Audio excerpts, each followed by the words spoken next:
आरुषि हेमराज हत्याकांड का दोषी आखिर कौन है, ये आज तक साफ नहीं हो सका है। ऐसे में सवाल यह है कि क्या सोमवार को कोर्ट के फैसले से ये साबित हो पाएगा या नहीं।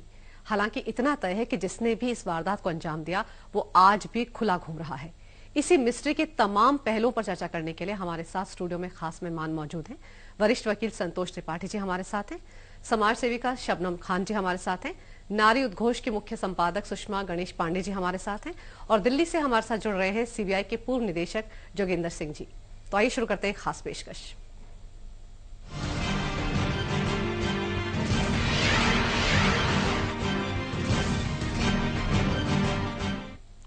साढ़े 5 साल के लंबे इंतजार के बाद आरुषि हत्याकांड पर सोमवार को सीबीआई कोर्ट अपना फैसला सुनाएगा। ऐसे में अब सबको यही उम्मीद है कि देश की इस सबसे बड़ी मर्डर मिस्ट्री का राज शायद खुल पाए। देश का सबसे चर्चित हत्याकांड, किसने किया आरुषि हेमराज का मर्डर, नहीं सुलझी डबल मर्डर की मिस्ट्री। 5.5 साल का लंबा इंतजार, क्या मिलेगा आरुषि हेमराज को इंसाफ। देश की सबसे बड़ी मर्डर मिस्ट्री से अब तक पर्दा नहीं उठ सका है।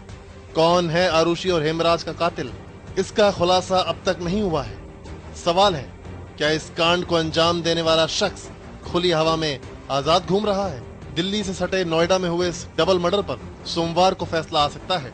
देश भर की निगाहें इस फैसले पर टिकी हैं। सोमवार को इस मामले में सीबीआई कोर्ट अपना फैसला सुनाएगा। फैसले के दौरान कोर्ट की सिक्योरिटी को लेकर पुलिस ने पुख्ता इंतजाम किए हैं। पुलिस अधिकारी के मुताबिक तलवार दंपति को भी विशेष सुरक्षा दी जाएगी। अतिरिक्त फोर्स लाकर कोर्ट परिसर को छावनी में तब्दील करने की तैयारी है। किसी भी बाहरी शख्स को कोर्ट परिसर में जाने की इजाजत नहीं होगी। एक राजपत्रित अधिकारी के नेतृत्व में पुलिस टीम बनाई जाएगी। जो भी संबंधित पक्ष हैं, अभियुक्त पक्ष, उनको भी पर्याप्त सुरक्षा व्यवस्था सुनिश्चित कराई जाएगी। जो भी मानकों के अनुरूप, माननीय न्यायालय के निर्देशों के अनुरूप जो सुरक्षा व्यवस्था है वो उन्हें 100% सुनिश्चित कराई जाएगी। किसी प्रकार का कोई व्यवधान उत्पन्न नहीं होने दिया जाएगा। मीडिया क्योंकि काफी संख्या में रहेगी, इसलिए उनके लिए भी अलग से प्रबंध सुनिश्चित किया जाएगा। आपको बता दें कि 16 मई 2008 को दंत चिकित्सक दंपति डॉक्टर राजेश तलवार और नूपुर तलवार की 14 साल की बेटी आरुषि तलवार का शव उसके कमरे में बिस्तर पर पाया गया था। शुरुआत में शक की सुई नौकर हेमराज की तरफ गई, लेकिन अगले ही दिन नौकर हेमराज का शव घर की छत पर मिला, जिसके बाद मौत की गुत्थी उलझ गई। जहां आरुषि का गला रेता हुआ था, वहीं हेमराज के शरीर पर पिटाई के गहरे जख्म थे। मामले की जांच में कई मोड़ आए और आखिरकार शक के घेरे में आ गए आरुषि के माता पिता, जिन पर हत्या के सबूत मिटाने के अलावा जांच अधिकारियों को प्रभावित करने तक के आरोप लगे। नूपुर तलवार और राजेश तलवार को इस मामले में जेल भी जाना पड़ा था। डबल मर्डर की जांच भी गंभीर सवालों के घेरे में आई। स्थानीय पुलिस की जांच पर जब सवाल खड़े हुए तो मामला सीबीआई को सौंपा गया था। इस समय गाजियाबाद से अनुज चौधरी के साथ ब्यूरो रिपोर्ट। हमारे तमाम खास मेहमान इस वक्त हमारे साथ है। संतोष जी, मेरा पहला सवाल आपसे है कि ये पूरा मामला बहुत ही पेचीदा रहा है। देखा जाए तो पहले पुलिस ने तहकीकात की, फिर सीबीआई ने की, फिर सीबीआई की टीम बदली, तमाम पहलुओं पर इस पे जांच पड़ताल हो चुकी है। कल का दिन न्याय व्यवस्था के लिहाज से आपको लगता है एक बहुत ही चुनौतीपूर्ण दिन होगा? बेहद चुनौतीपूर्ण, न्याय व्यवस्था के लिए भी और जांच एजेंसियों के लिए भी, क्योंकि जिस तरीके से इसमें शुरुआती जांच की गई, बहुत सारे एविडेंस जो थे बहुत वैल्यूएबल थे, वो नहीं मिल सके। बाद में सीबीआई को जांच दी गई। सीबीआई में भी कंट्रोवर्सी रही, बहुत ही अच्छे तरीके से शुरुआत में जांच नहीं हुई। फिर कोर्ट का दिशा निर्देश आया, उसके बाद से जो जांच चली तो ये एक अंजाम तक कल पहुंचने वाली है। मुझे लगता है जांच एजेंसियों के लिए भी ये परीक्षा की घड़ी है कि उन्होंने किस सबूतों को किस तरह से कोर्ट में इनके खिलाफ इस्तेमाल किया है। और तलवार दंपति के लिए भी ये बहुत ही महत्वपूर्ण दिन होगा कि उन्होंने अपने बचाव में कि उनके हाथ अपनी ही बेटी के खून से नहीं रंगे हुए हैं, ये कैसे वो साबित कर पाते हैं, ये बहुत ही देखने वाली बात होगी कल। तो हमें लगता है डिफेंस के लिए भी, प्रोसिक्यूशन के लिए भी और सरकार के लिए भी ये एक कड़ी चुनौती का कल दिन है। और निश्चित तौर पे अदालत अपने फैसले से एक न्याय व्यवस्था को सही दिशा देगी। शबनम जी, कल जो भी फैसला आएगा, अगर वो न्याय व्यवस्था की जीत होगी, हम सब कह सकते हैं कि 5.5 साल से जो मिस्ट्री चली आ रही है उस पर फैसला आएगा। लेकिन अगर माता पिता जो कटघरे में इस वक्त खड़े हैं, जिन्हें अपने आप को पाक साफ साबित करना है, समाज के नजरिए से देखा जाए तो कैसे देखा जाएगा इस पूरे मामले को? अंजू जी, बड़ा ही अगर वो प्रमाणित हो जाता है कि इन्होंने ही अपनी बेटी की हत्या की, तो बेहद दुखद होगा अंजू जी। क्योंकि माँ बाप के प्रति हम ऐसा कभी नहीं सोच सकते कि कोई माँ बाप अपने बच्चों की हत्या कर सकता है या इस तरीके की चीजों को अंजाम दे सकता है। बच्चों से हम जरूर आशा कर लेते हैं कि बच्चे कितने भी उद्दंड करें, कितने भी शरारती हों, कितना भी माँ बाप का दिल दुखा दें, लेकिन माँ बाप कभी ऐसी चीजों को अंजाम नहीं दे सकते। तो ये पूरे समाज में एक बुरी लहर तो लेकर आएगा कि दुखद होगा, लेकिन मुझे लगता है कि शायद एक मैसेज भी आएगा कि आप और हम किन कारणों से अपने बच्चों की हत्या तक करने को मजबूर हो जाते हैं। शायद हमें इतना तो कम से कम समझना चाहिए कि बच्चे ने अभी अगर कोई गलती की होती या जो भी सरकमस्टेंसेस रहे होंगे हत्या के, आपको कम से कम हत्या तो नहीं करनी चाहिए, क्योंकि आप माता पिता का दर्जा अंजू जी अगर हम सब समाज में देखते हैं तो भगवान से भी ज्यादा बड़ा दिया जाता है। मुझे लगता है कि बेहद दुखद होगा और मेरे जैसे लोग तो कम से कम इस बात पर रोएंगे अगर ये फैसला आ गया कि माँ बाप ने ही इस हत्या को अंजाम दिया था। बेहद दुखद होगा। सुषमा जी, आप पूरे मामले को काफी करीबी से देखती आ रही हैं। 5.5 साल से हम भी इस मामले पर लगातार नजर रखे हुए हैं, रोज रोज नई नई बातें सामने आती रही हैं। आपने इस पूरे मामले को कैसे देखा और सोमवार का दिन जब गाजियाबाद की सीबीआई की विशेष अदालत इस मामले पर अपना फैसला सुना सकती है, उस दिन आप उस फैसले को किस नजर से देख रही हैं अभी? अंजू जी, मैं आपको उस दिन की तरफ ले जाना चाहूंगी जिस दिन ये घटना हुई। उसके बाद जब न्यूज आई तो उसके बाद इस न्यूज ने मुझे सिर से लेकर पैर तक हिला दिया और मैं उस दिन से लेके आज तक इस गुत्थी को सुलझाने में लगी हूँ। ऐसा नहीं हुआ, ऐसा रात में जब ऐसा सोचती हूँ, कभी कभी आरुषि कांड पे जब ये न्यूज आती है तो मैं पूरी रात मुझे इसी बात पे सोचती हूँ कि क्या हुआ होगा, ऐसा क्या हुआ होगा जो एक पिता ने अपनी इतनी प्यारी बेटी को मार दिया। तो लेकिन एक चीज और भी, अगर मारा हो तब अभी तो ये हाँ, जो ये अभी जैसा कि उन्होंने कबूला है, जैसा कि बता रहे हैं लोग की मारा, जो अभी तक देखने में आ रहा है, बिल्कुल लोगों की कही हुई बात है। लेकिन संतोष जी, मैं आपसे जानना चाह रही हूँ कि ये मामला जो है इसमें सबूतों के साथ बहुत ज्यादा छेड़छाड़ की है। ये मामला इतना उलझ क्यों गया? क्या ये माना जाए कि जो इन्वेस्टिगेटिंग एजेंसी थी, चाहे वो पुलिस हो, यूपी की पुलिस हो या फिर बाद में सीबीआई की एजेंसी हो, उन्होंने इस मामले को उलझा दिया, या फिर वो जो इस घटना को अंजाम देने वाला शख्स था वो बहुत ही शातिर था? बहुत अच्छी बात कह रही हैं अंजू जी आप। जिसने इस घटना को अंजाम दिया, एक साधारण अपराधी की तरह उसने सारे सबूतों को मिटाने की कोशिश की, उसने पूरा इंतजार किया, उसने पूरा अपना टाइम लिया और लाशों को छुपाने का भी इंतजाम किया उसने। मतलब वो पूरे समय तक उस एटमॉस्फेयर में बना रहा, तलवार दंपति की उपस्थिति में बना रहा। ये बात एक संदेह को पैदा करती है जिसकी वजह से एक एक्यूजेशन उनके ऊपर लगा हुआ है और सबूतों के साथ पूरी तरह से छेड़छाड़ की गई। जब पुलिस आई तो पुलिस को एक इंफॉर्मेशन जो दी गई वो इंफॉर्मेशन बाद के जांच से टैली नहीं करती थी। ये दूसरे शक की सबसे बड़ी वजह थी जिसकी वजह से उनके ऊपर ये एक्यूजेशन लगा। बाद में पुलिस के मैनेजमेंट की भी बात सामने आई। राज्य सरकार ने जांच सीबीआई को दिया। सीबीआई को जो जांच दी गई, सीबीआई ने जो प्रिलिमिनरी इन्वेस्टिगेशन किया, उसके हाथ जो सबूत आ रहे थे और जो ये कहानी बताई जा रही थी उसमें कहीं ना कहीं बहुत ही विरोधाभास था, जिसकी वजह से सीबीआई के ऊपर भी उंगली उठने लगी। बाद में सीबीआई ने जो जांच किया और जो तथ्य सामने रखे, उस बात का जवाब आज भी नहीं है और तलवार दंपति भी इस बात का जवाब नहीं दे पाया कि उस छोटे से घर में जब इतनी बड़ी घटना को अंजाम दिया जा रहा था और एक अपराधी पूरे समय तक उस वातावरण में था, डेड बॉडी को कहीं ले जाके छुपाया जा रहा था, तो उस वक्त तक भी आपको जानकारी नहीं हुई। ये सबसे बड़ी जो संदेह की वजह है जो सामने आई और जिसका जवाब अभी तक संतोषजनक रूप से नहीं दिया जा सका है। इसकी वजह से उन्हें इस एक्यूजेशन को फेस करना है जिस पे कल निर्णय आना है। मुझे लग रहा है कहीं ना कहीं एक बहुत बड़ा नकारात्मक संदेश है और ऐसा ही कुछ जजमेंट आने की उम्मीद दिखाई दे रही है, क्योंकि जवाब जो बार बार तलवार दंपति सुप्रीम कोर्ट तक गए लेकिन इस बात का जवाब वो नहीं दे पाए कि उस पूरे दरमियान उन्हें पता नहीं चला इन घटनाओं का। बिल्कुल, उन्होंने कहा कि उन्हें पता ही नहीं चला और घर के अंदर कोई आया ही नहीं, तो फिर किसने इस पूरी वारदात को अंजाम दिया। इस वक्त सीबीआई के पूर्व निदेशक जोगिंदर सिंह जी भी हमारे साथ मौजूद हैं। जोगिंदर सिंह जी, कल का दिन हम क्या मानकर चले? सीबीआई के लिए भी बहुत ही चुनौतीपूर्ण दिन है। कल 5.5 साल से जो मर्डर मिस्ट्री बनी हुई है, कल हम उम्मीद करें कि कुछ सुलझती हुई नजर आएगी। हाँ, देखिए साहब, पहली बात तो मैं ये कहूंगा कि ये जो केस की बात की अभी साहब ने जो कहा कि कोई इसका जवाब नहीं आया, पता हुआ है, ये केस 15 दिन बाद सीबीआई के पास आया था। इमीडिएटली नहीं आया था जी। जब उन्होंने सारे जो है एविडेंस ही डिस्ट्रॉय हो चुकी थी। ना यूपी पुलिस ने उस टाइम फोटोग्राफी कराई, ना डॉग स्क्वाड को बुलाया, ना ब्लड स्टेन कलेक्ट किए। जो पहला इन्वेस्टिगेशन ऑफिसर कर सकता है, उसके बाद सब्सिक्वेंट इन्वेस्टिगेशन कोई नहीं कर सकता। और जो है वो ढूंढ रहे हैं उसके हेमराज को, और उसकी डेड बॉडी ऊपर पड़ी हुई है, यानी घर की तलाशी भी नहीं ली उन्होंने। तो इसके लिए जब केस मर चुका था तब सीबीआई को दिया गया, और कोई फिजिकल एविडेंस जो है कलेक्ट नहीं करेगी। बेसिक जो इन्वेस्टिगेशन होते हैं, डॉग स्क्वाड को बुलाना, विक्टिम की पोजीशन देखना, उसके साथ के कपड़े जो थे वो लेना, फिंगरप्रिंट, फुटप्रिंट्स, और किसी की एंट्री नहीं होनी चाहिए थी। आपको याद होगा इन दिनों में ये फ्री फायर हो गए, जैसे सब लोग जाते थे। जी बिल्कुल जी सब। हाँ, तो जब सीन ऑफेंस प्रिजर्व नहीं हुआ तब सीबीआई को दिया गया उन्होंने केस। और इसके 3 जो हैं बेसिक होते हैं इन्वेस्टिगेशन के लिए, व्हेन, हाउ। पहले तो हाउ, ये तो 15 दिन में कर सकते थे। यूपी की कैसे इसका मर्डर हुआ है, व्हेन कितने बजे हुआ है वो भी कर सकते थे, ट्रेस अगर उन्होंने वो इंटरनेट की जो बात की थी।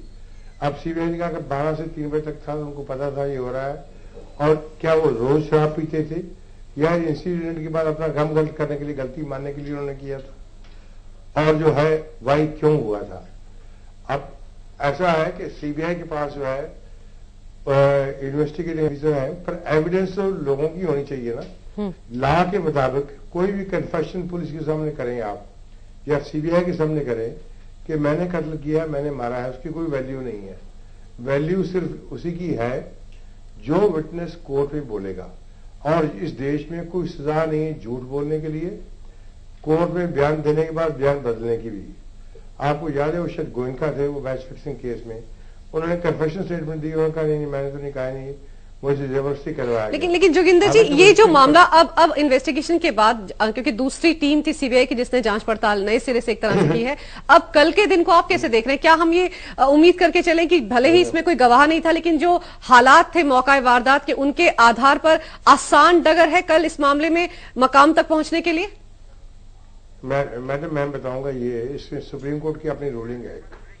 उन्होंने कहा था, किसी ने क्वेश्चन रेज किया कि आपने जजमेंट थी किसी ने कम कर दी है कि उसी को बढ़ा दिया सुप्रीम कोर्ट ने। एक केस है महाराष्ट्र का, जहां उन्होंने 10,000 फाइन लिया था तो सुप्रीम कोर्ट ने 10 लाख कर दिया था, और उस समय चीफ मिनिस्टर को भी क्रिटिसाइज किया था।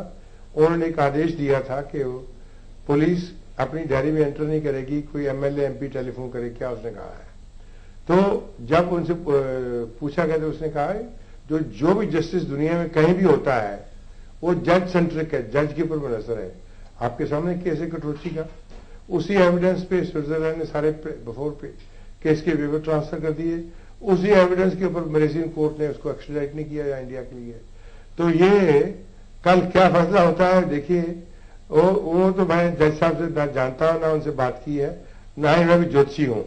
अब उम्मीद है, बिल्कुल उम्मीद यही की जा सकती है कि कल देखिए अब इस मामले में जो मर्डर मिस्ट्री बना हुआ है 5.5 साल से, उसमें क्या फैसला आता है। एक छोटा सा ब्रेक लेते हैं, खास मेहमान लगातार हमारे साथ बने हुए हैं। एक छोटे से ब्रेक के बाद चर्चा को आगे बढ़ाएंगे।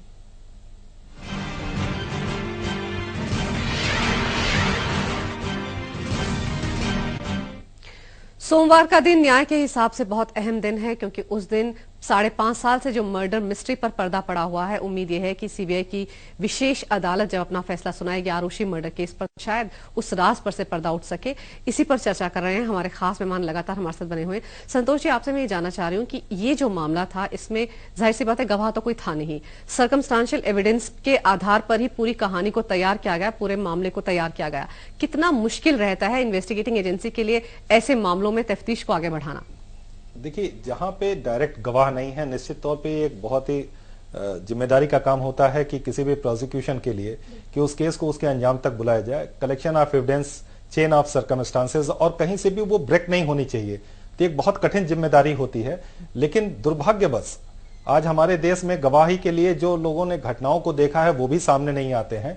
लेकिन 80% ऐसे केसेस हैं जो सर्कमस्टांशियल एविडेंस पे ही डिसाइड हो रहे हैं और होते हैं। और सुप्रीम कोर्ट की बिल्कुल अफर्म रूलिंग है कि ऐसे मामले में जहां सर्कमस्टांसेस, जहां चेन ब्रेक नहीं हो रही है, वहां सजा दी जाए, क्योंकि गवाह सामने आएगा इसकी संभावना केवल 20% केसेस में ही होती है जहां डायरेक्ट कोई हमको एविडेंस मिलता है।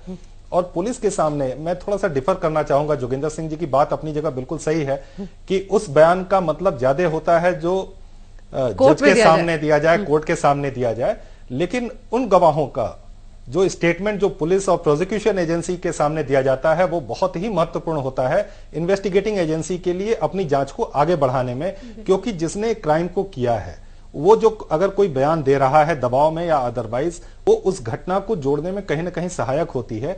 इसलिए ये बात बिल्कुल नहीं कही जा सकती है कि नहीं जो हमारे सामने बयान दिया जा रहा है उस परिप्रेक्ष्य में हम थोड़ा डिफर करना चाहेंगे जोगिंदर सिंह साहब से। अदरवाइज इनकी बात बिल्कुल सही है कि जो बयान दिया जा रहा है कोर्ट के सामने वैल्यू उसी की है और कोर्ट फिर उसी के आलोक में जांच एजेंसियों को अपनी जांच करने की बात कहती है और डायरेक्शन देती है और फिर जांच एजेंसियां उस तरीके से आगे बढ़ती हैं। शबनम जी, ये मामला हमने बहुत से मामले देखे, लेकिन ये मामला शायद अपने आप में बहुत ही अजीबोगरीब मामला इसलिए रहा क्योंकि इसमें कटघरे में कहीं ना कहीं माता पिता खड़े नजर आ रहे हैं, कहीं ना कहीं शक की सुई उनकी तरफ जा रही है। जो अभी तक जितने भी सर्कमस्टांसेस एविडेंसेस की अगर हम बात करें, सीबीआई ने अपनी क्लोजर रिपोर्ट में भी कहीं ना कहीं शंका की सुई उन्हीं की तरफ घुमाई थी और इसीलिए मामला फिर दोबारा री इन्वेस्टिगेट हुआ। तो इस तरह के जब मामले आते हैं तो समाज में बड़ा ही अजीबोगरीब मैसेज आता है और कल का मामला मैं बार बार कह रही हूं कि शायद समाज के नजरिए से बहुत अहम होगा। अंजू जी, अगर कानून शुरू से ही अपनी सही दिशा में दौड़ता और जो कमजोरी हम अपने कानून में देखते हैं कि कहीं ना कहीं इन्वेस्टिगेशन में वो उतना पुख्ता तरीके से नहीं काम करता है जिस पर कानून को काम करना चाहिए, तो शायद दूध का दूध और पानी का पानी तभी हो चुका होता और अभी तक सजा उनको शायद मिल चुकी होती। लेकिन समाज की आप बात कर रही हैं अंजू जी, समाज में बहुत सारे लोग इस तरीके के केसेस आते रहते हैं जब बहन ने भाई का कत्ल कर दिया या भाई ने बहन का कत्ल कर दिया। इससे खराब मैसेज जाने से अच्छा है कि आप और हम उसको अच्छे रूप में लें कि हम लोगों को ऐसी चीजों को अंजाम नहीं देना है और हमें कहीं ना कहीं जो भी हमारे परिवार में कोई इस तरीके के मतभेद हो या हमारे बेटा या बेटी अगर कोई चीज गलत कर रहे तो हम कम से कम उन्हें समझाने का काम करें। समाज का बदलता परिवेश है। संतोष जी, जैसे अभी जोगिंदर जी ने भी कहा था कि 15 दिन के बाद ये मामला सीबीआई को सौंपा गया था, लेकिन उस 15 दिन में जो काम यूपी पुलिस को करना चाहिए था वो काम नहीं हुआ। तो ये माना जाए कि शुरुआती जांच पड़ताल में ही बहुत ज्यादा खामियां रह गई थी जिसकी वजह से ये मामला इतना लटक गया। देखिए, इस देश के साथ ये बड़ा दुर्भाग्यपूर्ण है कि पुलिस के पास न तो इक्विपमेंट है, नहीं वो जांच में पूरी तत्परता दिखाते हैं। वो किसी भी मामले में, केवल इस मामले में नहीं, आप सीन ऑफ अकरेंस बहुत सारे केसेस में प्रिजर्व नहीं होते। गांव में जो घटनाएं होती हैं एक मैप बना लिया गया, लेकिन जो प्रॉपर इन्वेस्टिगेशन होनी चाहिए वो कम ही केसों में हो पाता है। जोगिंदर सिंह साहब बिल्कुल सही कह रहे हैं कि अगर ये जांच पुलिस ने जैसा कि शुरुआती जांच जो किया अच्छे तरीके से किया होता, घर की तलाशी ली गई होती तो हेमराज की बॉडी रिकवर होती, सीन ऑफ अकरेंस प्रिजर्व किया जाना चाहिए था, उस पूरे एरिया को ब्लॉक करना चाहिए था, इन्हें अलग अलग रखना चाहिए था, इनके बयान उस वक्त के लेने चाहिए थे सबके। अंजू जी, खून का जो एक पंजा छपा हुआ मिला था उस पर भी कोई स्पष्ट तरीके से पुलिस ने कुछ नहीं प्रारंभिक बताया। जांच होती तो आने वाले जो और भी कोई ऑफिसर आता उसको मदद मिलती, लेकिन सीबीआई ने बिल्कुल नए सिरे से जांच किया। एक बार जो क्लोजर रिपोर्ट लगाई, सीबीआई ने कहा कि हमें शक इनके ऊपर है, दोबारा जांच हुई और फिर जांच की जो दोबारा जांच हुई उसमें भी ये बात सामने आई कि कहीं ना कहीं ये शक की सुई तलवार दंपति के ऊपर जा रहा है। तो जिसका फैसला तो कल आना है, लेकिन निश्चित तौर पे जो जांच हुई अगर ये अच्छे तरीके से हुई होती तो मुझे लगता है इसका फैसला काफी पहले आ सकता था। जोगिंदर जी, जहां पर गवाह नहीं रहते हैं और जहां पर सिर्फ जो हालात हैं, मौका वारदात पे जिस तरह के हालात हैं उन्हीं के आधार पर कहानी को बुनना होता है या मामले की तह तक पहुंचने की चुनौती होती है एजेंसीज के पास, उन मामलों के लिए उन मामलों से निपटना बहुत मुश्किल रहता होगा इन्वेस्टिगेटिंग एजेंसीज के लिए। अरे देखिए जी, ऐसा बिल्कुल ठीक कह रहे आप। मैं इतना अर्ज करूंगा कि सुप्रीम कोर्ट की अपनी रूलिंग है कि अगर ये कोई ऐसा हाइपोथेसिस जो बना के लाए, it should exclude every other possibility, और भी कोई इसमें संभावना ना हो। और ये तो बड़ी क्लियर बात है, 4 आदमी घर में थे, 2 मारे गए। जो अगर इनकी स्टेटमेंट को मान लिया जाए तो उन 2 में से एक हस्बैंड वाइफ है। किसी को उम्मीद करना कि वो हस्बैंड वाइफ के खिलाफ देगा या वाइफ है, कौन देगा इन चीजों के लिए। तो इस हिसाब से जज साहब ने जो कहा था कि ट्रायल शुड गो ऑन, अब देखते हैं इसके बारे में क्या कहते हैं। सुप्रीम कोर्ट की कई चीजों की रूलिंग है।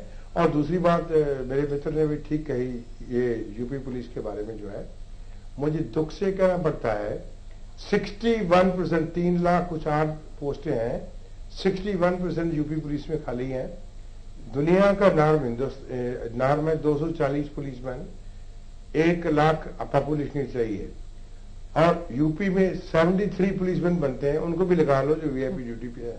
बिहार में 64 बनते हैं, क्योंकि कोई सरकार पुलिस को इम्प्रूव करने के लिए, ट्रेनिंग के लिए, इन्वेस्टिगेशन के लिए कोई तैयार नहीं है, वो भाषण देते हैं। एक दूसरी बात मैं कहूंगा, मैडम ने बिल्कुल ठीक कहा था कि 5.5 साल हो कुछ नहीं हुआ। ये तो शुक्र है 5.5 साल हुए। सीबीआई में मैंने 30 साल पुराने केस देखे हैं। उसकी वजह के हमें चाहिए इस देश में 77,000 जजेस। ये लॉ कमीशन की रिकमेंडेशन थी 50 जजेस 10 लाख लोगों के लिए। हमारे पास है 9.5, 18,000 पोस्टें सैंक्शन है, 13,000 एक्चुअल पोजीशन में है। हाई कोर्ट सुप्रीम कोर्ट में 895 है जजेस सैंक्शन है, उनमें भी तकरीबन 282 वैकेंसियां खाली हैं। 30 तो जब जज ही नहीं होगा तो फैसला क्या होगा? बिल्कुल। तो ना इंफ्रास्ट्रक्चर बढ़ाते हैं ट्रेनिंग के लिए, पुलिस के लिए। एक बार सिपाही भर्ती हो गया और सब इंस्पेक्टर बन जाए, इंस्पेक्टर बन जाए, स्लॉट ही नहीं है, जगह ही ट्रेनिंग। बिल्कुल, इंफ्रास्ट्रक्चर की भी कहीं ना कहीं कमी है। लेकिन अगर हम आरुषि हत्याकांड की बात करें तो इस मामले में खास तौर पर एक चीज मैं यहाँ कहना चाहूंगी, ऐसा एक नहीं अनेक आरुषि हो रही है देश में। इन चीजों जोगिंदर जी आपको एक बात थोड़ा बताना चाहती हूँ आप लोगों को भी कि पुलिस की बात जब हम करते हैं तो पुलिस, आप भी इतने बड़े वरिष्ठ पद पे थे, आपने भी महसूस किया होगा कि जब कोई हाई लेवल के यहाँ ऐसी दुर्घटना हो जाती है तो पुलिस के पास भी इतने प्रेशर वाले फोन चले जाते हैं, तो वो लिखने के लिए, करने के लिए हाँ, तो वो उनकी भी मजबूरी हो जाती है। कहीं ना पुलिस तो बड़े लोगों के लिए ही है। मेरी इस बात से सहमत वाले अधिकारियों को नहीं रखना चाहिए। प्रेशर और ये जो प्रेशर राजनीतिक लोग बनाते हैं, इन्हें कम से कम पुलिस अधिकारियों से बिल्कुल कहीं ना कहीं दबाव भी रहा होगा पुलिस और इन्वेस्टिगेटिंग एजेंसीज पर। लेकिन सोमवार को वो घड़ी है जब हम ये उम्मीद कर सकते हैं कि जिस मर्डर मिस्ट्री पर 5.5 साल से पर्दा पड़ा हुआ था, कल जब सीबीआई की विशेष अदालत, गाजियाबाद की विशेष अदालत इस मामले में फैसला सुनाएगी, तो शायद कुछ ना कुछ ये पहेली जो है, ये जो मिस्ट्री जो है वो सुलझ जाएगी। आप सब मेहमानों ने वक्त निकाला इस चर्चा में शिरकत करने के लिए, बहुत बहुत शुक्रिया। बहुत शुक्रिया। हमारी इस खास पेशकश में फिलहाल इतना ही। एक छोटा सा ब्रेक।